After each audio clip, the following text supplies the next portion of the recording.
Au moment où nous avons mis en place les pôles de compétitivité, tout le monde avait le sentiment que la Picardie était une terre de betteraves où il ne se passait jamais rien. Et donc il y avait ces outils qui préexistaient, qui étaient l'UTC, l'UPJV, l'INERIS et quantité d'autres. Et cette globalisation nous a permis de démontrer qu'il y avait une richesse extrêmement importante en Picardie et que cette richesse avait besoin de mutualiser et en même temps de se faire connaître, de parler aux autres.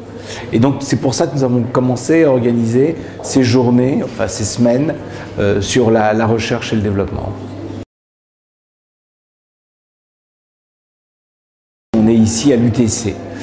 L'UTC, avec la venue de l'ESCOM et dans un partenariat extrêmement étroit avec l'UPJV, s'est fondé l'Institut de la chimie verte. Aujourd'hui, la Picardie est clairement identifiée comme l'endroit de référence en Europe pour la chimie verte.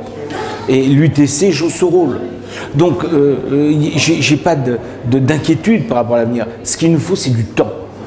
Quand nous sommes arrivés en 2004, tout ça n'avait pas été modularisé depuis des années. Il fallait recréer, non pas créer l'UTC existait, mais créer ces partenariats et vous donner les moyens de travailler. C'est ce que nous faisons. Et c'est pour ça que je pense que ces journées sont très symboliques de ce qu'il faut faire, de ce qu'il faut continuer à faire. Vous parlez d'argent, 20 ou 30 millions, mais l'argent, c'est un des éléments. C'est le travail qui est fait à l'Union européenne pour pouvoir vous aider également. C'est le travail qui est fait aujourd'hui au travers des nouveaux pôles que l'État veut mettre en place, ou de ces fameux crédits sur la recherche que l'État veut mettre en place sous différentes formes. C'est tout ça qu'il faut faire maturer en région, organiser pour qu'on soit encore plus puissant.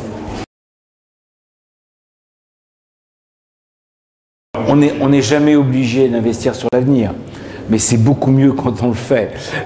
Lors de la dernière séquence élective, il y a eu un journal économique, L'Expansion, qui a publié une photo de toutes les régions françaises. Et la région Picardie a été identifiée comme une région qui était bien gérée, puisqu'elle était placée en 6 ans de la 14e à la 2e place pour la gestion, et dont le point fort, c'était la région qui avait le mieux préparé l'avenir. Donc vous venez de répondre. C'est en globalisant et en mettant en place des crédits pour la recherche qu'on prépare l'emploi de demain. Nous avons décidé en Picardie d'inventer l'agriculture de demain, avec le pôle IAR, Industrie Agro-Ressources, et d'inventer, allez, j'allais dire l'industrie de demain, une des formes d'industrie de demain, avec le pôle trans et d'autres pôles. Donc c'est tout à fait conserver notre histoire, l'agriculture et l'industrie, et aujourd'hui rentrer dans le 21e siècle avec les armes du 21e siècle, et c'est la recherche qui nous les apporte.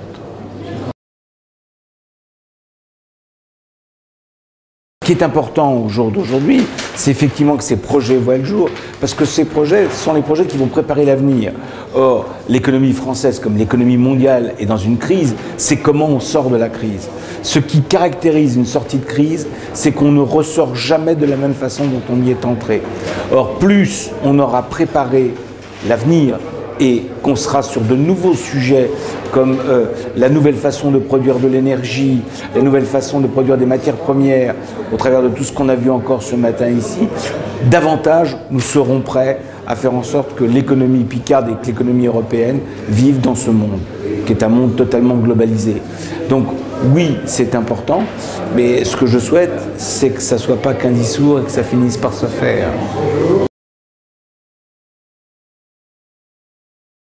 La valorisation du végétal, c'est toute la chimie verte, c'est la bioraffinerie, c'est comment demain la plante, je mets des guillemets, va remplacer le pétrole.